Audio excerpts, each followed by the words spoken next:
across Southern California, forcing firefighters into what seems like a volatile game of whack-a-mole. From Ventura County to San Diego to Los Angeles, where overnight a brush fire ignited near the famous Getty Center, closing in on one of the city's busiest highways and prompting evacuation warnings in Bel Air.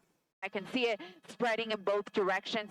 Crews knocking it down, while also waging a massive air and ground attack to get a handle on the Hughes fire in North LA County, which forced 30,000 people from their homes. We were able to get a lot of personnel and equipment on scene in a relatively short amount of time. Across Southern California, 10 million people facing dangerous fire conditions with up to 70-mile-per-hour winds. But rain now in the forecast after months of bone-dry conditions. Rain, is it a good thing or a bad thing?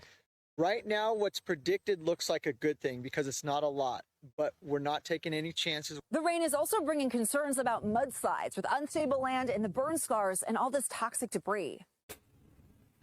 Crews clearing debris, installing concrete barriers, and giving out sandbags to shore up vulnerable areas. If the rain does pound for a significant period of time, there will be a slide. Despite a city on edge, multiple schools near Altadena reopening for the first time since the Eaton fire. Some of my best friends might have lost their homes. I only know one whose house burned to the ground, so that was a sad thing. An attempt to return to normalcy as the fire threat looms large.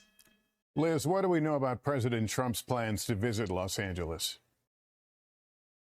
Well, Lester, we expect that President Trump will visit Los Angeles tomorrow. We expect that he will survey and view some of the damage from these wildfires, some of the communities ravaged by these fires, like here in Malibu from the Palisades fire. You can see this is just an example of the destruction, these coastal homes all destroyed. Usually you cannot even see the Pacific Ocean here on the Pacific Coast Highway.